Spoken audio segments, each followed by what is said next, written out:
Olá, turma! Tudo bom com vocês? Por aqui, a professora Tainara Tomás, e sejam bem-vindos à nossa aula sobre primeiros socorros. Na palestra de hoje, a gente vai abordar alguns temas importantes, como os conceitos fundamentais, vamos entender a importância de descentralizar o conhecimento em primeiros socorros e vamos dar uma passada sobre as principais emergências clínicas e traumáticas, além de suporte básico de vida em adulto. Primeiros socorros é um conteúdo muito importante que todo mundo deveria saber. E eu fico muito feliz quando eventos como esse convidam palestrantes que abordam o tema. Então, vamos direto para o assunto? Essa palestra de primeiros socorros, ela faz parte do programa Multiplicadores do Bem, do Instituto Brasileiro de APH, a qual eu sou instrutora e mentora lá, tá? Então, se vocês quiserem seguir a gente lá no Instagram depois, é só colocar @tairesumiu ou Instituto Brasileiro de APH. O que a gente vai falar? Conceitos fundamentais, suporte básico de vida, emergências traumáticas e emergências clínicas. A nossa palestra vai ser dividida aí em 4 partes. Começando pelos conceitos fundamentais, a gente vai falar da legislação, né? Que é o ponto muito importante que sempre ficam na dúvida, os profissionais de saúde, por exemplo, se eu não souber o que fazer, se eu não ajudar aquela pessoa, eu posso ser preso por omissão de socorro, mas eu não estava no meu horário de trabalho, eu não tinha material ali na cena. O que eu posso ser penalizado? Eu tenho uma grande atuação com técnicos em enfermagem e sempre vem essa dúvida, mas eu comecei o curso agora, será que podem me penalizar se eu não souber atender? E a resposta é sim. A omissão de socorro, ela pode penalizar qualquer indivíduo maior aí de 18 anos, já pode estar respondendo desde detenção de 1 a 6 meses ou multa. Mas vamos entender como funciona a omissão de socorro. Para que seja caracterizado como omissão de socorro, é importante que a gente lembre do artigo 135 do Código Penal. Ele fala assim: deixar de prestar assistência, quando possível fazê-la, sem risco pessoal, à criança abandonada ou extraviada, à pessoa inválida ou ferida, ao desamparo ou em grave e eminente perigo, ou não pedir, nesses casos, socorro à autoridade pública. Ou seja, quando você deixa de prestar o socorro, quando pode prestar o socorro sem pôr em risco a sua vida. E, desse caso, você também não solicita ajuda. Então, quando você está num cenário de um acidente, que você não sabe o que fazer, e você liga para os serviços de emergência, você já não pode mais ser enquadrado com o artigo 135 do Código Penal, porque nesse caso você solicitou socorro para a autoridade pública. Agora, quando você não presta atendimento, você deveria saber, porque somos profissionais da saúde, então grande parte profissionais da saúde e educação, as legislações nos obrigam a ter esses conhecimentos básicos. Então você deveria saber o que fazer na cena e você não faz, e mesmo assim também não consegue fazer um pedido de socorro, por não saber como pedir essa ajuda, você pode sim ser enquadrado como omissão de socorro, tá? A omissão de socorro, ela tem um parágrafo único que é muito importante. Ele fala assim, ó: a pena é aumentada de metade se da omissão resulta lesão corporal de natureza grave e triplicada se resulta em morte. Então, aqueles 6 meses podem virar 1 ano e meio, caso a vítima que foi deixada de prestar assistência e não foi chamada ou socorro, ela resulte em morte, tá? Então, já que o pedido de socorro é algo muito importante dentro do artigo 135 do Código Penal, agora a gente vai falar sobre como realizar esse pedido de ajuda. Aqui no Brasil, a gente tem diversos números de emergência e é uma coisa que eu sempre me questiono: por que ainda não temos um serviço único, um único número para ensinar a população e de lá ser direcionado para os demais serviços? Por quê? Tem muita gente que ainda confunde esses números todos, não sabe qual é o número do SAMU, qual é o do bombeiro, não sabe quando que tem que ligar para o SAMU, quando que tem que ligar para a Defesa Civil, quando que é para ligar para o caso da polícia. Então, a unificação desses números seria um ponto muito importante para a nossa população. A gente vai ter 190, o atendimento da Polícia Militar, tá? Então, nesse caso, tudo que envolver dano a patrimônio ou dano físico, como agressões, a gente precisa estar entrando em contato também com o 190.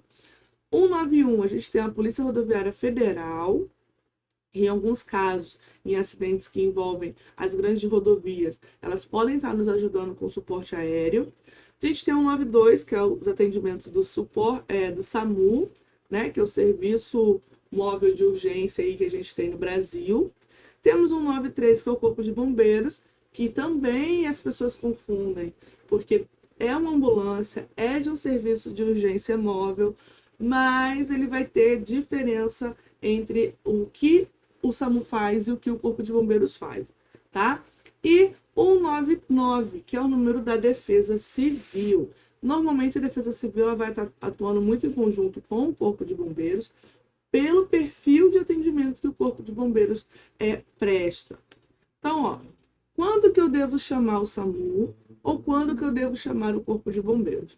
Isso é um ponto importante, porque as pessoas, às vezes, ligam para o serviço errado. E quando a gente fala de primeiros socorros, a gente está pensando em trazer o mais rápido possível ajuda especializada para aquela cena, principalmente em maus mais graves, tá? Então a gente vai ter aí o SAMU. Quando que eu tenho que ligar para o SAMU? Primeiro, quando for solicitar que a pessoa ligue para esses serviços, evitar que a gente fale o nome, e sim, digamos, o número. Principalmente a gente que é da área da saúde, quando estiver falando com uma pessoa que não é da área da saúde, que a gente chama de leigo. Então você não fala liga para o SAMU, você fala liga para o 192. Por quê? Você, até falando o serviço certo, mas a pessoa que está recebendo a mensagem, ela pode não saber o número. Então a gente sempre vai colocar a linguagem de avisar o número. Liga para o 192. Quando?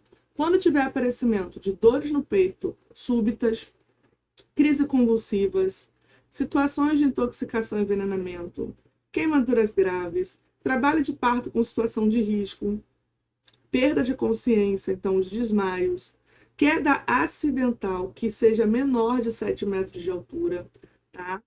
Sangramentos como hemorragias e crises hipertensivas. Esses são alguns exemplos que a gente pode estar ligando para o SAMU.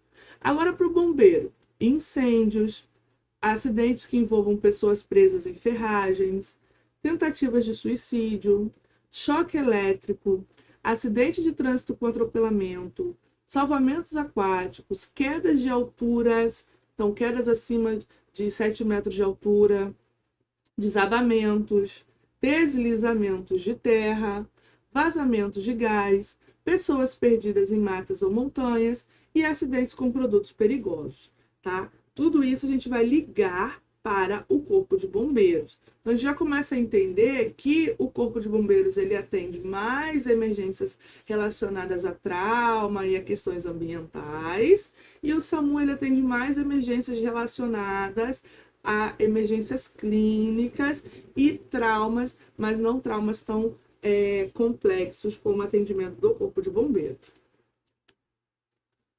Um ponto importante é que, diante de um acidente que envolva resgate, a vítima que está sangrando vai ter a maior mortalidade no cenário. Então, assim, morre mais vítimas de sangramento. Porém, a obstrução das vias aéreas é o que leva a vítima a óbito mais rápido. E fazer esse manejo de vias aéreas é muito importante. Mas a gente criou alguns dogmas em cima de primeiros socorros, e o principal deles é: não toque na vítima. E as pessoas esqueceram de continuar a frase. A frase é: não toque na vítima se você não sabe como tocar. Por quê? No manejo de vias aéreas, é importantíssimo que a gente faça aí uma abertura da via aérea superior, em alguns casos, para dar uma continuidade na respiração dessa vítima, para ela continuar respirando. Então, a língua, ela vai fazer um pequeno bloqueio. Mas não é o bloqueio que a gente tem do senso comum de achar que a pessoa está engolindo a língua. Muita gente que atende crises convulsivas, que vocês chamam de ataque epilético, fala assim, o fulano estava engolindo a língua estava enrolando. Não. Quando a gente relaxa, a língua vai para o céu da boca. Quando você está deitado, o rosto para cima e o bocão ali aberto, inconsciente, quem olhar vai achar que a língua está lá no final da boca, como se estivesse sendo engolida. Mas o que está acontecendo é o que a gente vê na imagem. A língua está relaxada. Então ela sobe para a região de palato, né? Ela sobe ali para o céu da boca e ela retrai. Essa retração faz uma obstrução nas vias aéreas. Não uma obstrução total, mas ela faz uma diminuição de passagem de ar ali pelas vias aéreas. O que é importante que a gente realize a desobstrução manual. Quando que eu vou precisar fazer? Quando a pessoa não estiver falando ou chorando, porque se ela fala ou se ela chora, eu sei que as vias aéreas dela estão liberadas. E quando a pessoa não pode responder, ou se ela não estiver respirando. Então, a gente vai aplicar as técnicas de liberação de vias aéreas. Então, ao prestar primeiro socorro, eu sempre verifico se a vítima apresenta vias aéreas limpas e liberadas, e a obstrução de vias aéreas é uma das condições de emergência que mais matam, e mata muito rápido a vítima. Então, a gente vai fazer algumas técnicas para fazer essa liberação. Percebam que não são técnicas extremamente complexas. Eu tenho a técnica de hiperextensão da cabeça com elevação de queixo. Então, a gente vai apoiar a mão na cabeça ali, vai abrir a região da boca da vítima. A técnica só de elevação de queixo. E a técnica quando a gente utiliza 2 prestadores de primeiros socorros ou 2 socorristas para fazer a técnica de elevação de mandíbula com abertura de boca, tá? Um ponto importante aqui. De acordo com a nomenclatura, socorrista é quem presta socorro. E aí ele pode ser um socorrista leigo, que não é oriundo da área da saúde, ou um socorrista profissional, que aí ele é um socorrista oriundo da área da saúde e tem treinamento específico para aquilo, tá? Ou ele pode ser um leigo treinado. Ele é uma pessoa que não é da área da saúde, mas realizou treinamentos de socorro. Então, treinamento de primeiros socorros, treinamentos de atendimento pré-hospitalar, tá? Essas nomenclaturas, elas são da American Heart. E isso ajuda a gente a facilitar a nossa linguagem, até mesmo para que o prestador de primeiros socorros saiba até onde ele pode ir. E os profissionais da área da saúde também temos a condição que nem sempre só você ser da área da saúde é indicativo que você saiba prestar primeiros socorros. Às vezes você é muito bom no intra-hospitalar, dentro do hospital, com todos os recursos, materiais e equipe. Mas no ambiente externo, ali no seu momento de lazer, às vezes as pessoas também não sabem o que fazer. Então, a primeira técnica que a gente vai ver é uma técnica para vítima de emergência clínica. O que é uma emergência clínica? É algo que veio de dentro para fora da vítima. Não sofreu nenhum trauma, foi um mal-estar, uma elevação de pressão, uma queda que resultado de uma tontura ou hipoglicemia. Não envolve trauma, então a gente não tem suspeita dela ter tido lesão na região cervical. Tá? E aí a gente vai fazer a técnica de hiperextensão da cabeça com elevação do queixo. Quando a gente suspeita que a vítima pode ter sofrido um trauma, então que ela pode ter caído da escada, que ela pode ter batido as costas, a região de coluna e pode ter lesionado, a gente vai fazer só a técnica de elevação do queixo. E se eu tiver 2 prestadores de socorro, a gente vai fazer, um vai fazer a estabilização da cervical e o outro vai fazer a técnica de elevação da mandíbula. Importante, sempre que a gente abrir a região oral do paciente, a cavidade oral, a gente precisa usar uma lanterninha ali para visualizar a cavidade, fazer uma expansão, para ver se não tem nada dentro da boca da vítima que possa estar ocasionando a obstrução, tá bom? Posição lateral de segurança é uma posição de recuperação. Inspecionei, então a vítima desmaiada, eu fui lá, fiz a abertura das vias aéreas, retirei ali um objeto, às vezes uma dentadura, piercing, alguma coisa que ela estava comendo que fez essa obstrução, consegui remover, mas ela ainda não está responsiva, ou seja, eu chamo, ela não me responde, está desmaiada, mas está respirando. A melhor forma é colocar a vítima deitada de lado, na nossa posição lateral de segurança. Esse posicionamento, ele vai ajudar a proteger as vias aéreas superiores da vítima, evitar engasgo e broncoaspiração, permitir também a melhor respiração. Nessa posição, a gente vai ter a face da vítima sendo protegida, a coluna ali num alinhamento mais confortável e o principal, se a vítima vier a ter êmese, se a vítima vier a vomitar, a gente não corre o risco que ela broncoaspire, porque ela está com a face para frente. Então, o jato do vômito não vai fazer com que ela aspire novamente, como aconteceria se ela tivesse com a face para cima. Algumas observações são importantes.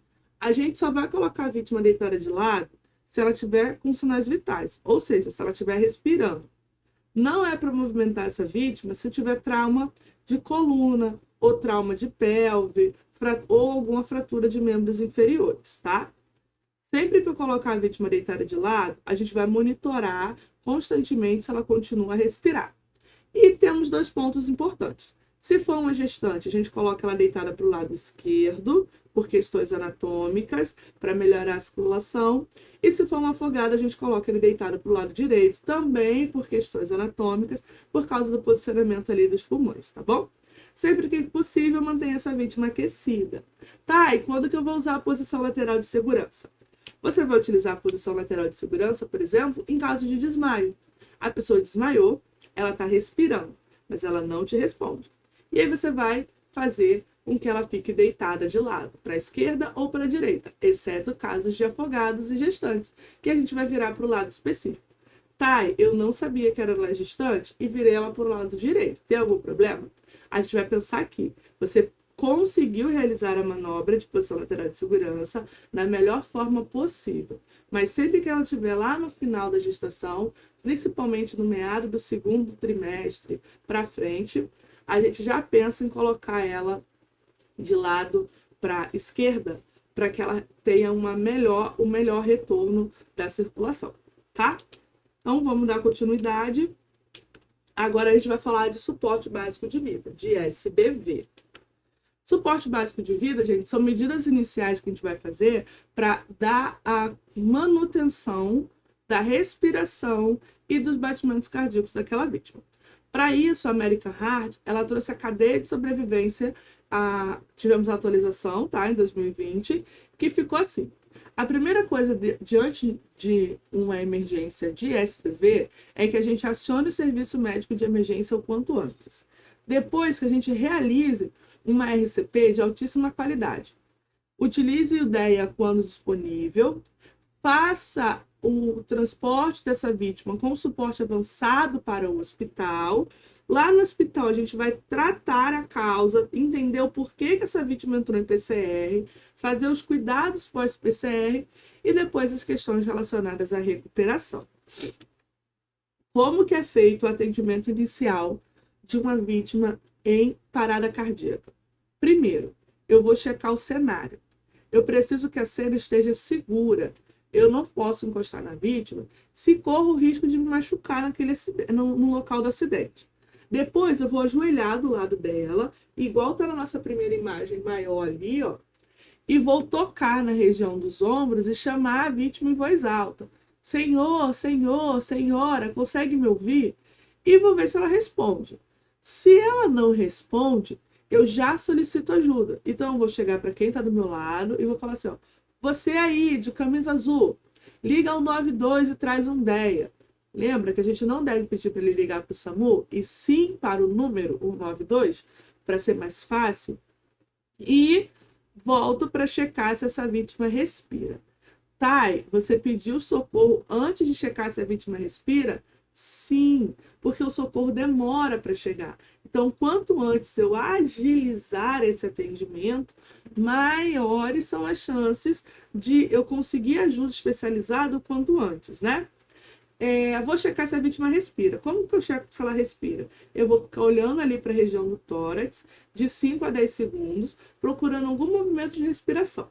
Se essa vítima respira e não responde, eu coloco ela em posição lateral de segurança. Porque ela está respirando, só não está respondendo. Agora, se ela não está respondendo e também não está respirando, eu tenho uma parada cardiorrespiratória. E aí eu preciso iniciar as manobras de RCP. Nesse caso, eu já vou me posicionar ali ajoelhada ao lado da vítima, posicionar os meus braços esticados com a mão entrelaçada bem no centro do tórax e iniciar as minhas manobras de compressão. Eu preciso que os meus braços fiquem esticados, formando um ângulo de 90 graus com o corpo da vítima. E o peso do meu tronco que vai fazer aí essa questão de peso sobre o tronco da vítima para realizarmos as compressões. Além das compressões, é importante que a gente oferte também a ventilação. Mas tá, eu não vou fazer boca a boca. É uma pessoa estranha. Você pode utilizar a máscara descartável, né? As pocket mask, ou se você estiver em algum local que tenha kit de primeiros socorros, no momento que você pediu ajuda, a pessoa já vai trazer para você um AMBU ou um BVM, né? Depende aí como você chama na sua região, que você pode estar utilizando. Sobre o boca a boca, é um polêmico. Não é que o boca a boca está proibido. É que o boca a boca ele não é recomendado. E aí é diferente. Se é alguém do seu círculo familiar que você conhece, ok. Se é uma pessoa estranha, e aí vai ter a questão do depende. O que eu falo? Para todos os meus alunos sempre. A máscara de RCP descartável, você consegue comprar ela aí em torno de 5 a 10 reais no mercado. Ela é um chaveiro que pode andar com você o tempo inteiro. E aí, se você precisar fazer uma reanimação que envolva respirações, você vai estar despreocupado em fazer o boca a boca, porque você vai estar com a sua máscara de bolso ali.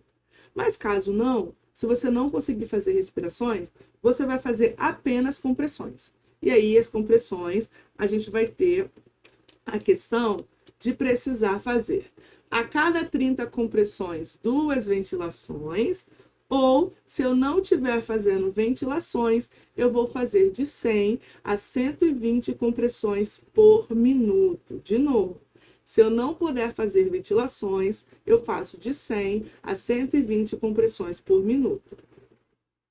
Engasgo é outro ponto importante que envolve SPV. O engasgo, a gente vai ter duas formas. Eu vou ter um engasgo parcial, onde eu devo incentivar a tosse daquela pessoa. No parcial, ela está engasgada, mas ela consegue te responder e ela está tossindo muito. Então, eu vou continuar incentivando que ela continue a tossir. E no engasgo total? No engasgo total, eu já preciso realizar a famosa manobra de Heimlich, né? A famosa manobra de desengasgo. Vamos para a metade do nosso curso agora, viu? A gente já está chegando aí na metade da palestra. Vamos falar de trauma. Espero que vocês estejam gostando. Deixa aí nos comentários para me ler o que vocês estão achando dessa nossa abordagem. Quando falamos de trauma, imediatamente lembramos de hemorragia, sangramento, tem sangue, tem osso quebrado. Então, a gente já vai começar entendendo o que é uma hemorragia. Uma hemorragia é perda de sangue circulante de dentro dos vasos. Independente dessa perda ser uma gotinha ou ser litros. Se eu tenho sangue fora dos vasos, eu tenho hemorragia. E a hemorragia ela vai ser classificada, por exemplo, de acordo com o vaso que foi atingido. Então, ela pode ser uma hemorragia arterial, uma hemorragia venosa ou uma hemorragia capilar, tá? Todas elas são graves. O que muda é a questão de quanto do vaso foi atingido. Se eu tenho uma artéria pequenininha, mas eu tenho um dorso inteiro que foi atingido por hemorragia capilar, aquela hemorragia capilar também vai ser bem significativa para a gente. O problema é que as hemorragias arteriais, elas vão trazer mais atenção na hora de realizar o controle. Para falar de controle de hemorragia, a gente vai ter algumas técnicas. Eu tenho o torniquete, eu tenho os agentes hemostáticos, a compressão direta e a aplicação de gelo, porque nem toda hemorragia é externa. Eu tenho as hemorragias internas em que nos membros, braços e pernas, eu posso estar resolvendo com aplicação de gelo. O torniquete, eles devem ser utilizados como primeira opção no caso de hemorragia exsanguinante. Ele é a primeira opção naquelas hemorragias que você olha e fala assim, nossa senhora, não tem como fazer um curativo ali. E aí é essa ideia que eu quero que vocês tenham. Por quê? O torniquete ele ainda não é algo assim que todo mundo tem. Mas, em algumas situações, eu preciso ter um torniquete no meu kit. Hoje a gente tem, por exemplo, parcerias com a Cruz Vermelha, que o torniquete nacional você consegue comprar ali por menos de R$300. Mas o torniquete é de uso único, então você vai usar o torniquete uma vez só, acabou, ele vai com a vítima, tá? Mas pensa que você está salvando a vida de alguém ali.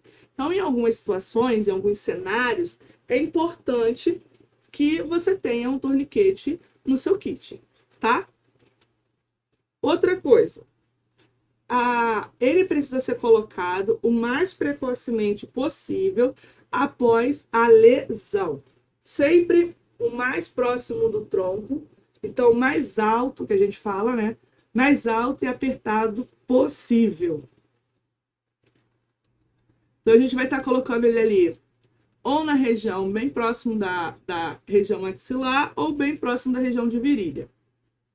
Não tem o torniquete falhou, ou não é um ferimento que envolva ali uma hemorragia sanguinante, mas eu tenho uma hemorragia considerável, eu posso estar fazendo uma pressão direta sobre o local com a utilização de agentes hemostáticos, tá? A gase hemostática, a gente já compra essa gase pronta, mas se eu não tiver, eu posso estar utilizando qualquer tipo de gase ou pano limpo para realizar a pressão no local de sangramento.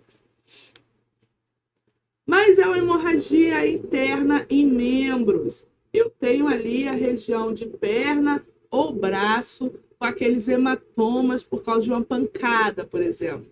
Nesse caso, a gente vai fazer a terapia fria local. Uma compressa fria e instantânea pode ser útil para um sangramento fechado, como hematoma ou edema em extremidades, então braços e pernas ou couro cabeludo. O que é importante?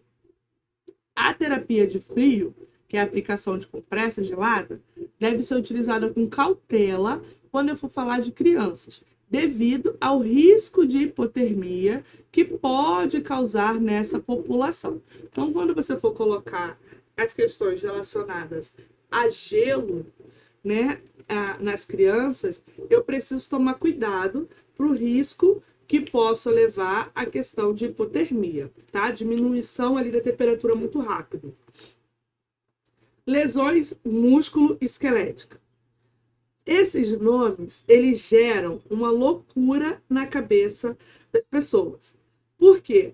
Nem é todo mundo que tem em mente que são coisas diferentes. A fratura não. A fratura todo mundo sabe e quebrou. Mas luxou, distendeu, entorse, são ainda termos que a gente ainda vê a utilização deles de forma errada. A luxação, eu tenho uma descontinuidade articular. Onde um osso encaixa no outro, ele simplesmente desencaixa. Mas eu não tenho fratura, não tenho quebra de osso ali associada. Mas eu tenho toda a região articular sendo atingida. Então, os ligamentos, os tendões, tudo isso pode ser atingido numa luxação. Na entorse, ela seria o antes da luxação. Eu tenho uma articulação que ela vai fazer o movimento além do que ela é capaz, porém, ela não vai fazer a soltura da minha articulação. Ela vai esticar o máximo que ela consegue, além do que ela consegue, mas não chega ao ponto de, nesse movimento, ela deslocar, ela tirar os ossos do local. Mas ela vai gerar um dano em regiões de tendão e ligamento. Eu só não vou ter ali mesmo o desencaixe dos ossos.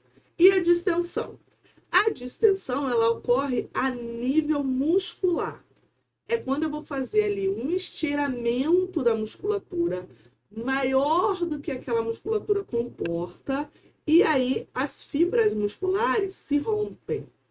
Então, fratura, ela ocorre no osso e pode ser em qualquer região do osso, tá? A luxação e a entorse acontecem nas regiões articulares, tá? Eu vou ter luxação e eu vou ter entorse em ponta articular. A entorse, a articulação fez um movimento além do que ela consegue, mas não chegou a ter deslocamento ósseo. Teve deslocamento ósseo, então agora eu tenho uma luxação. Eu não tenho mais uma entorse. E quando é no músculo, tá? Agora no músculo eu tenho a distensão. Ele estira ao máximo que ele consegue, as fibras acabam se rompendo. Em alguns casos, a gente vai ter uma ruptura muito grave, que vai precisar, inclusive, de intervenção cirúrgica para resolver. Como que eu sei que teve alguma lesão músculo-esquelética relacionada àquele acidente? Primeiro, o local vai apresentar dor, deformidade, edema, roxidão, vermelhidão, perda de força e de motricidade, além de mudança de temperatura na região do local, inclusive a cinemática do trauma. A pessoa caiu, pisou errado, alguma coisa caiu sobre ela, tudo isso vai ajudar a gente a suspeitar que possa estar acontecendo uma lesão músculo-esquelética. Por que a gente fala suspeitar? Exceto o caso, como a gente está vendo aí na imagem, que dá para ver que o osso realmente está fraturado, se for uma fratura que não envolva deformidade na região do local, a gente só vai conseguir ver com exames de imagem. Então, quando tiver essa suspeita, a gente vai utilizar alguns materiais para fazer a imobilização da região e transporte dessa vítima o quanto antes para um centro hospitalar, para que seja feito ali, né, os exames de imagem para fazer o tratamento. E aí a gente vai utilizar bandagens, talas, ataduras e até mesmo uma compressinha de gelo. Como que eu vou fazer essa imobilização? Primeiro, a gente vai ter cuidado com movimentação brusca na região. Sempre movimentar bem devagarzinho a região afetada, tá? Na fratura exposta, a gente vai priorizar realizar o controle do sangramento. Vamos imobilizar a região afetada, sempre uma articulação acima e uma articulação abaixo, e utilizando talas para imobilizar. A gente pode utilizar a tala de papelão, a tala de EVA moldável, uma coisa rígida que tenha próxima ali do local para fazer essa imobilização. No caso de entorse, estiramentos e distensão, o que a gente faz? A gente vai fazer a temperatura de frio no local para diminuir a dor, diminuir o edema e diminuir a roxidão que vai aparecer depois, tá? Fiz uma situação de entorse. Primeira coisa que eu vou colocar ali na região articular é gelo. Lembrando de colocar gelo sempre envolvido em alguma coisa, nunca o gelo direto na pele, para não realizar queimaduras. Coloquei gelo. Fiz ali, né, o meu primeiro atendimento. Tá inchando muito, tá muito vermelho. Não consigo mexer os dedos, não consigo mexer a região.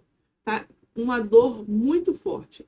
Leve essa pessoa para o hospital, porque aí realmente já não foi uma simples entorse. Eu posso ter lesões associadas. Sempre na dúvida, leva para o pronto-socorro.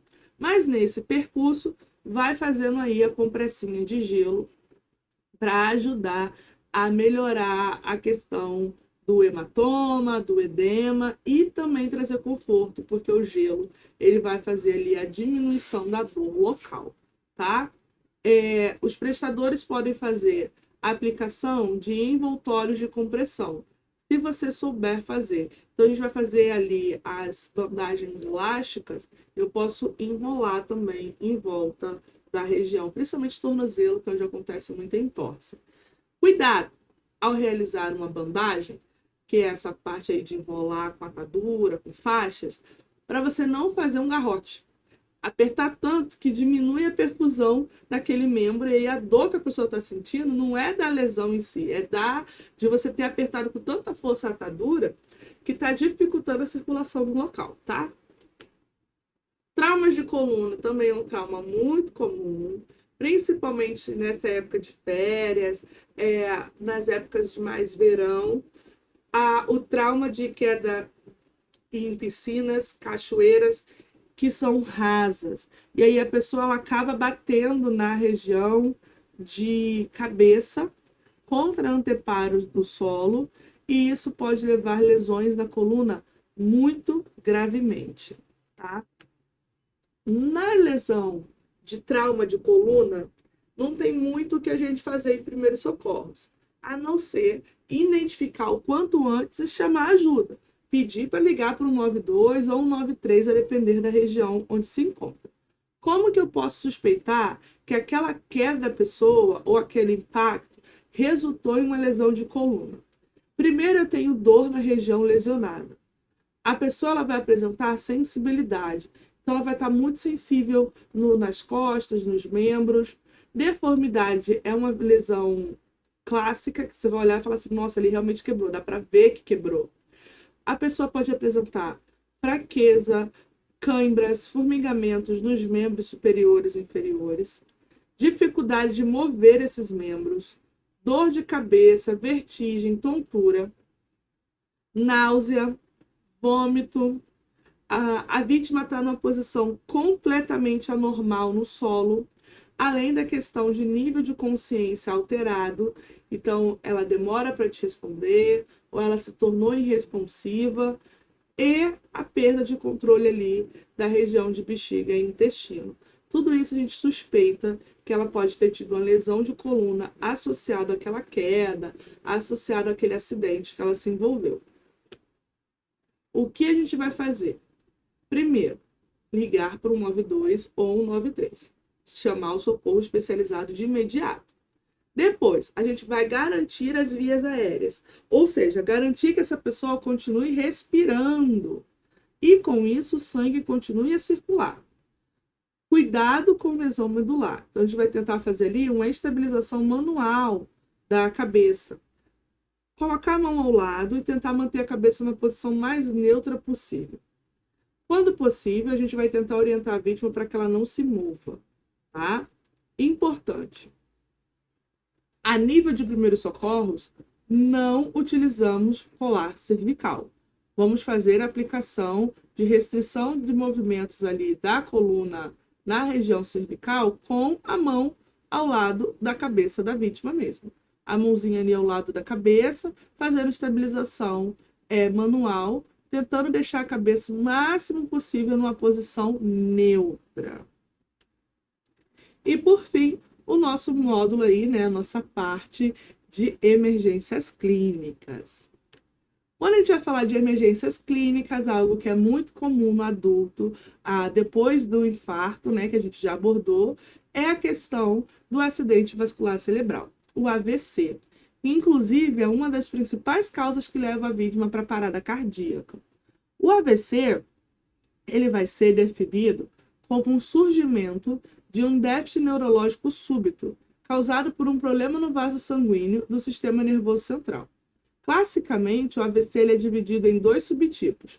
Eu tenho um AVC isquêmico, que é quando eu vou ter o fluxo sanguíneo interrompido, e eu tenho um AVC hemorrágico, que é quando eu vou ter uma ruptura do vaso. O problema é que, a nível de primeiros socorros, eu não sei se é isquêmico ou se é hemorrágico. Eu só sei que a vítima está com sinais e sintomas de um AVC. Que sinais e sintomas são esses?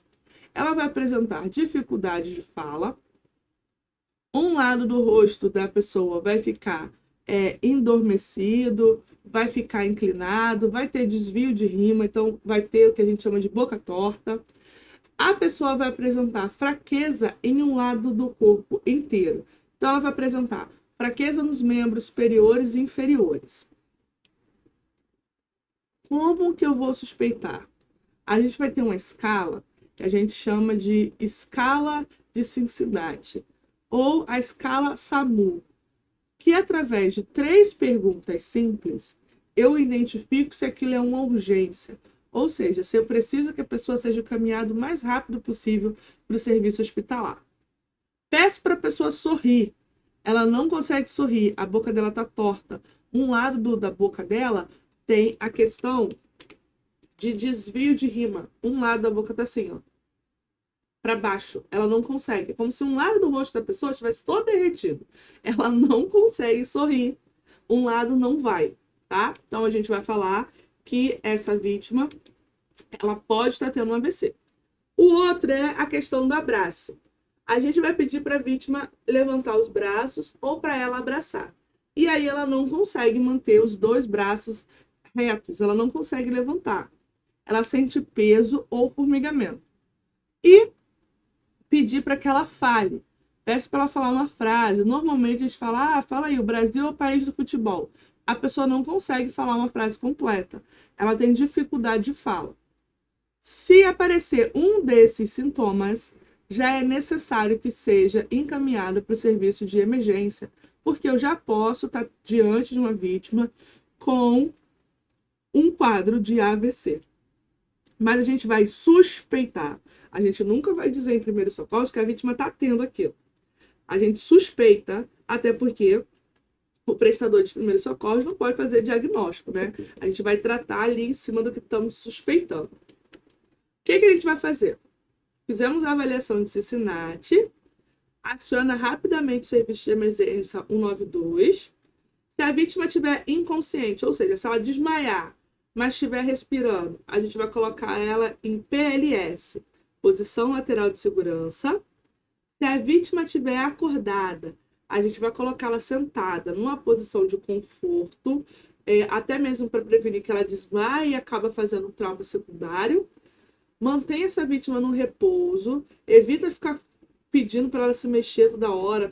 Faz a avaliação da escala de Cincinnati uma vez só, tá? Afrouxa as vestes, então ali afrouxa as roupas da vítima, retira colar, retira anel, não oferece nada de líquido. Eu sei que sempre vai vir aquela tia, né, com água com açúcar, um sal para tentar pôr embaixo da língua, e tudo isso é mito. Não vai fazer nada disso para a vítima. Oferece um suporte emocional, não fala que já chamou o socorro, que você está ali próximo dela, e providencia o quanto antes esse transporte para o hospital, tá? Isso é muito importante, porque dentro do AVC, a gente tem ali uma janela de atendimento, principalmente no AVC do tipo isquêmico, que a gente consegue fazer dentro do hospital tratamento com medicações e diminuir o dano que o AVC vai causar nessa vítima, tá? E por fim, como que vocês podem montar o kit de primeiros socorros de vocês? Primeiro a gente vai pensar em qual a finalidade que você quer o seu kit. Tá, eu assisti a sua palestra hoje, eu achei muito legal, eu queria ter um kit de primeiros socorros lá na minha escola, na minha faculdade, na minha casa, no meu carro. Então depende do que você quer ter, para onde você vai usar o seu kit, tá? Depois, quantas pessoas você pretende atender com o seu kit? Eu quero atender eu, meu filho, eu, meu esposo. Eu quero ter ali para se acontecer um acidente e eu souber o que fazer. Quais emergências vão estar mais presentes no local onde você vai estar com o seu kit? Quanto de dinheirinho você quer investir e qual é o seu nível de treinamento, tá? A gente vai ter a primeira coisa, quando pensar em kit de primeiros socorros, é uma bolsa para guardar isso tudo. Não precisa ser uma bolsa grande, como está mostrando aí na imagem. Uma necessaire, uma bolsinha pequena, uma caixinha já é suficiente para você guardar alguns itens básicos de primeiros socorros. Que itens são esses? Para os atendimentos de emergência clínica, a gente vai sugerir que você tenha um esfigmomanômetro digital. O aparelho de pressão. Eu sei que quem nunca ouviu esse termo, ele é muito estranho, mas é um aparelho de pressão digital. E um termômetro. Acabou. Coloca o seu aparelho de pressão digital, seu termômetro, bota ali um pazinho de luva e tá tudo certo. Você já tem o material necessário para fazer um atendimento de uma emergência clínica. E no trauma? Aí a gente vai pensar em proteção e equipamentos de estabilização. Então, no trauma, você vai colocar luva, máscara, óculos de proteção, então os EPIs. Vamos colocar um monte de gaze, atadura, bandagem, esparadrapo, fita crepe, tesoura sem ponta, uma lanterna, talas para fazer a imobilização, soros fisiológicos, máscara pocket e pinças de tamanhos diferentes, tá? Tudo isso você coloca ali na sua caixinha, identifica como kit de primeiros socorros e coloca no local onde você quer ter o seu ponto de ajuda, né? Ou sua maletinha de socorro. E aí a gente termina essa nossa palestra por aqui. Como eu falei, ela é uma palestra que faz parte do Instituto Brasileiro de Atendimento Pré-Hospitalar, lá do nosso programa MDB, e ela fala aí sobre o que todo cidadão precisa saber sobre primeiros socorros. Eu espero que você tenha gostado da nossa palestra. Segue a gente lá nas redes sociais, é @tairesumiu, tá? E também lá o Instituto Brasileiro de EPH. E, claro, não deixe de compartilhar as nossas palestras, compartilhar sobre o evento, coloca aí no comentário o que você achou, se você gostou ou não. E nos vemos em uma próxima ocasião. Muito obrigada pela oportunidade, adorei participar com vocês e até a próxima.